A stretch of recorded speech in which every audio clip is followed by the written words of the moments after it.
Hello everybody, and welcome back to Be Joy in the Kitchen. For you newbies, I'm Be Joy, and this is my kitchen.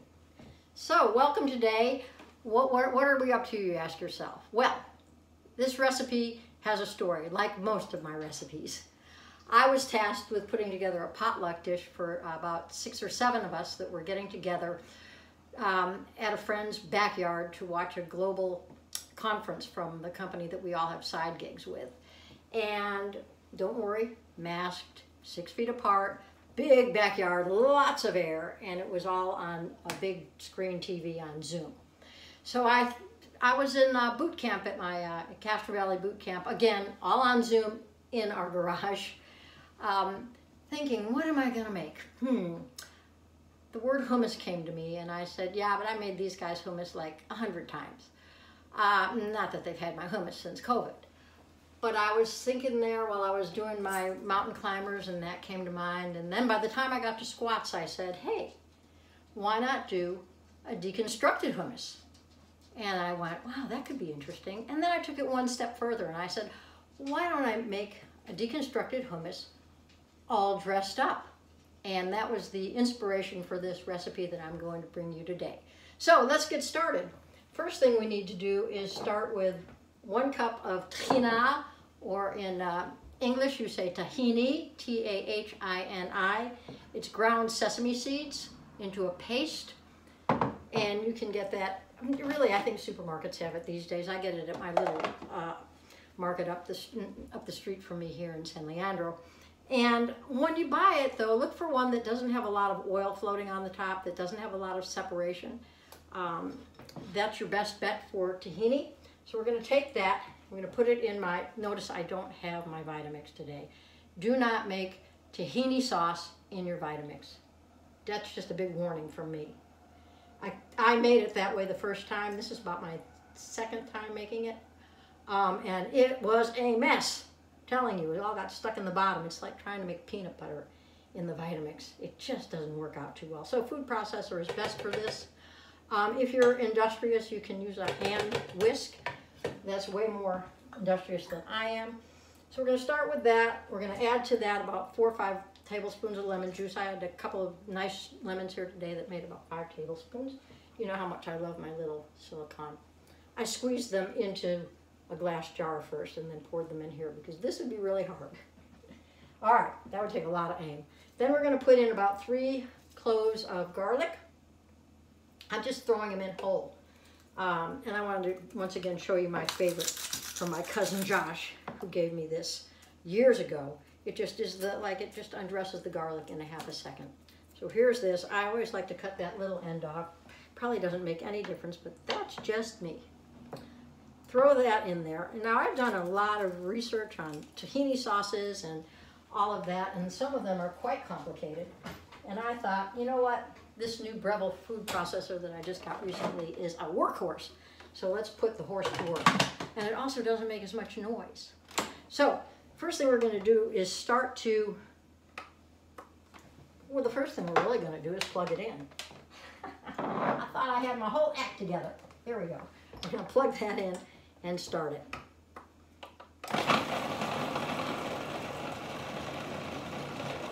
And what's going to happen is with tahini, is it'll seize up.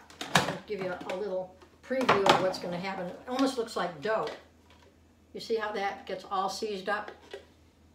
Don't worry, that is not a mistake. You've got it all right.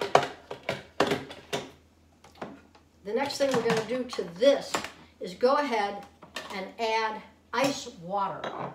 A little bit slowly at a time. It should take about 6.5, 7 tablespoons. It all depends on the tahini that you've got. But I'm going to go ahead and put this on. And I'm going to go ahead and add the ice water. And it will start to get a little bit smooth. Let it run around a little bit. A little bit more. You don't want to get it too thin. Just taking a look here. Let's take a check on it. Oh, it's looking really nice. I'm going to let it go around just a little bit more. And I'm not going to add any more water to it. And I'll show you what it looks like when we get out of it.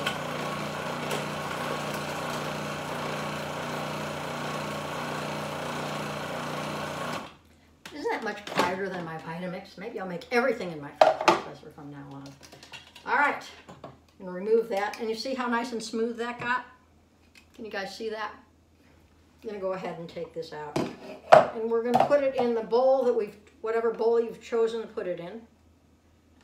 Let me just wipe that down. There we go. Very nice. This is really a good consistency.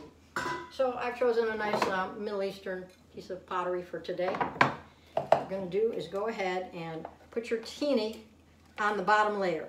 So this is the deconstruction, because really when you go and you get hummus, what happens is it's about, it's just ground up chickpeas and smashed up sesame seeds. It's got tahini and I'm not going to use all of this today because it would be far too much in the bottom there. So you can save this. The good thing also about tahini is that you can freeze it. So I could take this right now and I could freeze it. Well, not in this dish, of course. And it thaws out really well. I've done it many, many times. All right, so there you have your tahina, or tahini, at the bottom of the dish there. You know, it's kind of like building one of those Mexican fiesta things where you put beans in the bottom and then you put the corn, etc., etc. Okay, the next thing we're going to put on here are our chickpeas, the second part of the hummus. Now, I told you I went down to this gathering, and I asked my friends what they thought, and Tala said, you know, this is really good, B-Joy. However, it'd be even better if you smashed up the chickpeas a little bit and didn't have them whole, because my first version of this was with whole chickpeas.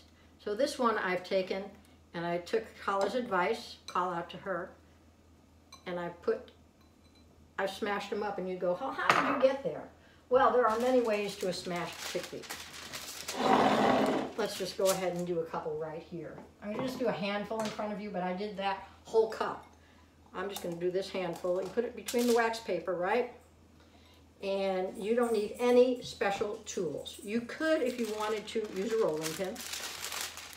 But if you don't happen to have a rolling pin because you're not a baker, take it, wrap it up like that in like an envelope, right?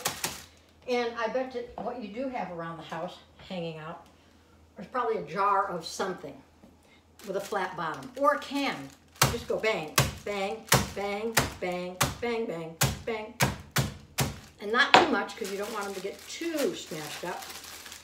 And then what you have are lightly smashed chickpeas, if you can see those on there. I think the light's not that good for those right now. All right, so we've got our chickpeas. So right now what we have, everyone, is what we've got is deconstructed hummus. Tahini on the bottom, chickpeas on the top. And then what we want to do is we want to get all dressed up. All dressed up in some place to go. Well, it turns out a neighbor just came to my door not more than 2 minutes ago when I was making this, ready to make the YouTube. And he said, with his mask on outside, we're having a social distance gathering for one of the neighbors, our friend Mark, who's moving away, tonight at 6. And I go, whoa, that's a last minute invite. Dropped us off the guest list. I don't know what happened.